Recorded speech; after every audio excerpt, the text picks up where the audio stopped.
ਇਹ 5000 ਰੁਪਇਆ American $1 million Punjab ਦੇ ਤੇ ਹਰਿਆਣੇ ਦੇ ਕਿਸਾਨਾਂ ਨੂੰ ਦਿੱਤਾ ਜਾਏਗਾ।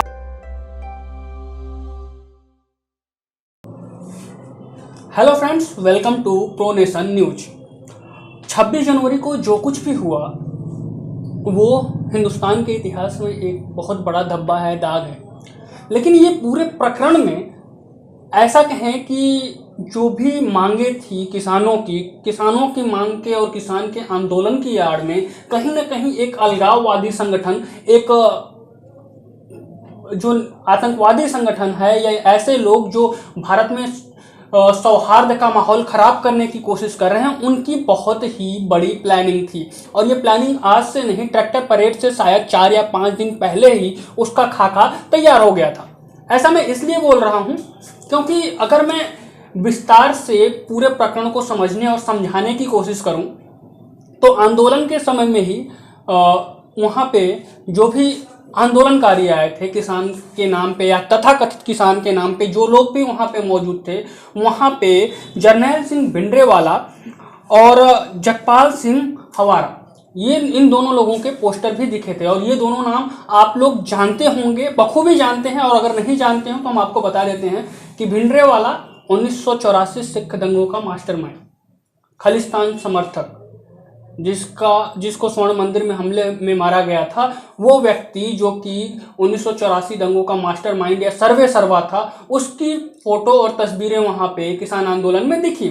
उसके बाद जो दूसरा नाम है जगतार सिंह हवारा का, जगतार सिंह हवारा एक आतंकवादी है और इसका एक आतंकवादी संगठन है जिसका नाम है बब्बर खालसा। इस आतंकवादी संगठन का ये आतंकवादी है और अभी तिहाड़ जेल में उम्र कैद की सजा काट रहा है। तिहाड़ जेल में उम्र कैद की सजा इसलिए काट रहा है कि इसका नाम पंजाब के पूर्व मुख्यमंत्री के हत्या में आया था। बेअंत सिंह की हत्या के आरोप में ये उम्र कैद की सजा काट रहा है और ऐसे 37 से अधिक आपराधिक मामले जो हैं, आपराधिक केस इसके ऊपर चल रहे हैं। ये इन दोनों की तस्वीर दिखना ये साफ तौर पे ये जाहिर करता था कि कहीं ना कहीं ऐसे लोग वहां आंदोलन में आए हैं, ऐसी मंशा के साथ वहां पे पहुंचे हुए हैं जो कि सौहार्द का माहौल खराब करना चाहते हैं, उपद्रव मचाना चाहते हैं। ये तभी समझ जाना चाहिए था सरकार को भी और किसान नेता जो बैठे हुए वहां पे, जो कहते हैं कि हम किसानों की राजनीति कर रहे हैं, किसानों की बात कर रहे हैं। अगर वो किसानों की बात कर रहे हैं तो उन्हें ये चीज़ समझना चाहिए था। 26 जनवरी को जो कुछ हुआ उसके बाद अब किसान नेता कह रहे हैं कि हम उन लोगों को चिन्हित करके कार्रवाई करेंगे। लेकिन चिन्हित करके कार्रवाई तब क्यों करना जब 26 जनवरी के दिन इतना कुछ हुआ। 26 जनवरी को जो कुछ भी हुआ उसको मैं इस लिहाज से भी देखूं कि पाकिस्तान इस पर बहुत खुश है। पाकिस्तान फर्स्ट ने उसी दिन ट्वीट करके बोला कि व्हाट अ हिस्टोरिकल डे। तो कहीं ना कहीं इसमें किसान नेताओं की जिम्मेदारी उस समय ही बन जाती थी जब ऐसे पोस्टर दिखे तो आपको सारी चीज़ें उस हिसाब से करनी चाहिए थी। आपको चिन्हित करना चाहिए था कि कौन कौन से लोग हैं जो आंदोलन में आके माहौल ख़राब कर सकते हैं। और जब आप 26 जनवरी जैसे दिन, यानी कि गणतंत्र दिवस के दिन पे अगर इतना बड़ा ट्रैक्टर परेड निकालने का बात करते हैं, इतने बड़े ट्रैक्टर परेड की बात करते हैं, तो आपको ये सुनिश्चित करना चाहिए था कि जो भी लोग आएंगे वो शांतिपूर्ण रैली या परेड निकालेंगे। तो इसमें कहीं ना कहीं संलिप्तता उनकी भी नजर आती है जो वहां पे बैठे हुए कि तथाकथित किसान नेता और किसान हैं। संलिप्तता उनकी इसलिए नजर आती है कि ट्रैक्टर परेड से 4 दिन या 5 दिन पहले एक खालिस्तानी संगठन है जो खालिस्तान की मांग कर समुदाय है, जो कि विदेशों में बाहर से बैठ के पूरे संगठन को ऑपरेट करता है, हिंदुस्तान में सौहार्द का माहौल खराब करता है और खालिस्तान की मांग करने की खालिस्तानी सोच को बढ़ावा देता है। उसका एक आतंकवादी जिसका नाम है गुरुपंथ पुन्ना, ऐसा कुछ नाम है उसका, जिसने लगातार ट्रैक्टर परेड से 4 दिन 5 दिन पहले से ही अपने वीडियोस, अपने मैसेजेस लोगों तक पहुंचाने शुरू कर दिए थे। उसने अपना एक वीडियो जारी करके यहाँ तक कहा कि लाल किले से तिरंगा हटा के खालिस्तान का झंडा लगाने वाले को 2.5 लाख अमेरिकी डॉलर दिया जाएगा। एक बार इस चीज को ध्यान से सुनिए, 2.5 लाख अमेरिकी डॉलर दिया जाएगा। और इन सब के बावजूद उसने, जो युवा वहाँ के थे, जो आंदोलन में नया वर्ग है जो कि थोड़ी सी उस विचारधारा को पसंद करता है, उनको उसने कहा कि उसको विदेश की नागरिकता भी दी जाएगी। और ऐसे लोग संगठन में मौजूद थे, ऐसे लोग आंदोलन में मौजूद थे। तो किसान नेताओं की भी जिम्मेदारी बनती थी कि अगर यदि ये लोग उपद्रव मचाते हैं तो किस तरीके से पुख्ता तैयारी की जानी चाहिए थी, और ये सुनिश्चित करना चाहिए था कि ऐसे लोग अपने मंसूबे में कामयाब ना हो पाए। हम इसमें उन नेताओं को इसलिए दोषी ठहराते हैं क्योंकि संलिप्तता इसलिए बताते हैं कि 26 जनवरी को जो कुछ भी हुआ वो पहले से प्री प्लान था। हालांकि सरकार की भी कहीं ना कहीं गलती कह सकते हैं या मजबूरी कह सकते हैं कि किसान और उपद्रवियों में पता लगाना कि कौन वास्तव में किसान है और कौन तथाकथित किसान है, ये भी कहना अभी मुश्किल है कि कौन वास्तव में किसान नेता है और कौन तथाकथित किसान नेता है, क्योंकि इतना बड़ा हादसा होने के बाद, इतना बड़ा उपद्रव होने के बाद भी किसान नेताओं की अभी तक कहानी यही चल रही है कि वो बोल रहे हैं सरकार ने कराया, सरकार ने कराया या किसने कराया। सवाल ये नहीं है, सवाल ये है कि ये जो कुछ भी हुआ इसकी जिम्मेदारी कौन लेगा, और जिम्मेदारी तब कौन लेगा जब इस तरीके के खालिस्तानी समर्थक जो कि निकल के बाहर आए हैं। और आप देख सकते हैं लाल किला की फुटेज हम आपको दिखाएंगे, उसमें बहुत सारे ऐसे ट्रैक्टर भी दिखे हैं जिसके ऊपर भिंडरेवाला की तस्वीरें लगाई गई हैं, ऐसे लोग दिखे हैं जो खालिस्तानी समर्थक है, ऐसे लोग दिखे हैं जो उपद्रव करने के माहौल से पहले से आए हुए थे। अगर ट्रैक्टरों पे भिंडरेवाला की फोटो लगी हुई थी तो आपको ये निर्धारित कर लेना चाहिए था कि ये ट्रैक्टर अगर भिंडरेवाला की फोटो लगा के यहाँ पे खड़ा है, खालिस्तानी समर्थक है, तो उपद्रव करेगा।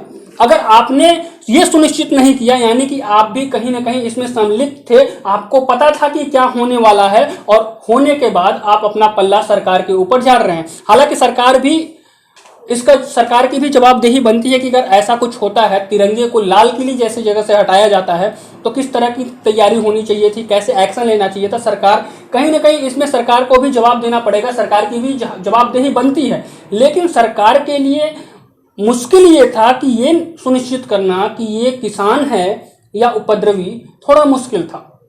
लेकिन किसान नेताओं के लिए ये आसान इसलिए था क्योंकि ट्रैक्टर पे अगर भिंडरेवाला की फोटो लगा दी जाए तो आपको स्पष्ट रूप से ये पता होना चाहिए कि ये भिंडरेवाला की फोटो लगाए घुमा है, जो खालिस्तानी समर्थक है वो तो उपद्रव करेगा। ऐसे लोगों को आपने तब बाहर क्यों नहीं किया? आज आप बोल रहे हैं कि हम चिन्हित करेंगे, चिन्हित करके पुलिस के हवाले करेंगे, लेकिन ये चिन्हित तब क्यों नहीं किया गया जब पहली बार वहां पे खालिस्तान के झंडे दिखे थे, पहली बार आंदोलन में भिंडरेवाला की फोटो दिखी थी, पहली बार आंदोलन में खालिस्तान की मांग के नारे लगे थे, तब आपने ये कार्रवाई क्यों नहीं की? अगर आपने तब ये कार्रवाई नहीं की, यानी कि साफ तौर पे ये कहा जा सकता है कि कुछ तथाकथित किसान नेता, जो कि मैं मानता हूं पर्सनली उनकी संलिप्तता भी इसमें हो सकती है। ये जांच का विषय है कि जो 2.5 लाख अमेरिकी डॉलर आने वाले थे उसमें कितना झंडा फहराने वाले को मिलने वाला था या पूरा उसको मिलने वाला था जो किसान नेता थे या जो संचालन कर रहे थे पूरी ट्रैक्टर रैली का, उनके जेब में भी कुछ जा रहा था क्या? क्योंकि जिस हिसाब के बयान अभी आ रहे हैं और जो कुछ भी हुआ उससे तो ये स्पष्ट हो जाता है कि ये प्लानिंग एक दिन की तो नहीं थी। ये पिछले 4 दिन 5 दिन 6 दिन से लगातार बाहर से वीडियोस रिलीज कर करके एक माइंडसेट बनाना कि आप ये काम करेंगे, लाल किले पे खालिस्तान का झंडा फहराना है, लाल किले पे खालिस्तान का झंडा लहराना है, ऐसा माइंडसेट पिछले 4-5 दिनों से बनाया जा रहा था। और जवाबदेही बन जाती है उन किसान नेताओं की जिन्होंने इसको ऑर्गेनाइज किया था। साथ ही साथ उसने वीडियो जारी करके यहाँ तक कह दिया कि आपको उसी इलाके में जाना है जिस इलाके में आपको सरकार जाने से मना कर रही है, जिस इलाके में बैरिकेडिंग की गई है। अगर यहाँ तक स्पष्ट था, सरकार के पास भी ये जानकारी स्पष्ट थी, सुरक्षा एजेंसियों के पास भी स्पष्ट थी, उनके साथ समस्याएं भी थी कि किसान और उसमें फर्क कर पाना थोड़ा मुश्किल था। लेकिन जो आंदोलन के नेता थे, जो किसान नेता खुद को कहते हैं कि हम किसानों के हक की बात करते हैं, उनके लिए ये जरूरी था कि अगर 26 जनवरी को इस तरीके की चीजें हो रही हैं तो ये सुनिश्चित कैसे करते वो कि कौन खालिस्तानी है और कौन किसान है। ये सुनिश्चित करना या तो उनकी जिम्मेदारी थी, और अगर ये चीज वो सुनिश्चित नहीं कर पा रहे थे तो इतनी बड़ी भीड़ को, इतने ज़्यादा लोगों को 26 जनवरी के दिन ट्रैक्टर परेड निकालने की जो ट्रैक्टर परेड की उनकी जो तैयारी थी उसको रद्द कर देना चाहिए था। और अगर रद्द नहीं कर रहे हैं, सब कुछ अनदेखा करके चल रहे हैं, तो कहीं ना कहीं उनकी मंशा पे भी सवाल उठता कि आखिर इसके पीछे उनकी मंशा क्या थी। कहीं उनकी मंशा भी तो यही नहीं थी कि सौहार्द खराब हो, जिससे वो अपनी राजनीतिक रोटियां किसान के आड़ में सेक सके। ये एनालिसिस हमारा इसलिए मैंने पढ़ा और देखा, कई वीडियोस भी देखे जो कि अदर कंट्रीज से आ रहे हैं। कई जगह पे कनाडा वगैरह में तो कुछ ऐसे समुदाय के लोग भी हैं जिन्होंने तिरंगे को पैरों के नीचे दबाया। हालांकि ये चीज़ें नहीं बोल सकता, वो दूसरी कंट्री में हैं, वहाँ बैठ के ऐसा कर रहे हैं। इंडिया में होते तो पता नहीं क्या होता। और उसके बाद लाल किले पे जो हुआ, ये सारी चीज़ें जब चल रही थी तो किसान नेताओं की भी संलिप्तता पे सवाल उठता है कि आखिर इनको पता था, ये अगर नहीं पता था तो फिर गैर जिम्मेदाराना काम इन्होंने क्यों किया। तो कहीं ना कहीं मैं ये स्पष्ट रूप से ये बताने का, ये दोनों जो इतिहास में लेके आ रहा था, जो बता रहा था, इससे सिर्फ इतना स्पष्ट करना चाहता था मैं कि जो कुछ भी हुआ वो पहले से प्लान था। ऐसा नहीं हुआ कि किसी ने कहा चलो चलते हैं और सरकार ने बैरिकेडिंग लगा दी और वो लोग चल दिए, नहीं। ये पिछले कई दिनों से प्रॉपर प्लानिंग चल रही थी इसकी, और ये जो कुछ भी हुआ है ये प्लानिंग के तहत हुआ है। और उन लोगों के साथ साथ सबसे पहले आंदोलन जो चल रहा है कि तथाकथित किसान के नाम पे, इसको बंद करवाने के लिए सरकार और सुरक्षा एजेंसियों को कोई ठोस कदम उठाना पड़ेगा, क्योंकि अगर ये ऐसे चलता रहा तो हो सकता है आगे कुछ और बड़ा ये करें। और मैं अभी ये मानता हूं कि किसान के नाम पे सरकार से, किसान बिल के नाम पे कुछ तो बड़ा प्लान किया जा रहा है पहले से, जो कि 26 जनवरी को दिखा, और आगे और बड़ा प्लान होगा। और किसान आंदोलन के लिए फंडिंग कहाँ से आ रही है, पैसे कहाँ से आ रही है? 2.5 लाख अमेरिकी डॉलर के इनाम की जो राशि रखी गई थी खालिस्तानी आतंकी समुदाय की तरफ से, उसके ऐलान के बाद से कुछ चीजें स्पष्ट होती हुई नजर आ रही हैं। इसमें एक चीज और कह सकता हूं मैं, गृह मंत्रालय ने उसके संगठन को आतंकवादी संगठन घोषित कर दिया। आतंकवादी संगठन घोषित कर देना मात्र ही सरकार की जिम्मेदारी खत्म नहीं हो जाती है। सरकार को भी ये सुनिश्चित करना है, तय करना है कि ऐसे वारदात दोबारा ना हो। और सरकार के साथ साथ उन किसान नेताओं को भी ये सुनिश्चित करना है कि कोई ऐसी गैर जिम्मेदाराना हरकत ना करे जिससे देश का माहौल फिर से सौहार्द खराब हो। और पाकिस्तान जैसा 2 कौड़ी का देश ये पोस्ट डालता है व्हाट हिस्टोरिकल डे, वैसी चीजें दोबारा ना हो। क्योंकि 26 जनवरी एक ऐसा दिन है, हमारा गणतंत्र दिवस है उस दिन, तो पूरी दुनिया की नजर हमारे ऊपर होती है। ये मेरा मत था ये पूरे प्रकरण को लेके। आप इस पे क्या सोचते हैं, आपकी राय क्या है? आप मुझे कमेंट बॉक्स में लिख के अपनी बातें बता सकते हैं। साथ में हमारे चैनल को सब्सक्राइब भी कर लीजिएगा, बेल आइकन को भी क्लिक कर लीजिएगा, ताकि हम जो भी एनालिसिस आपके पास लेके आते हैं ना, सबसे पहले आप तक पहुंचे।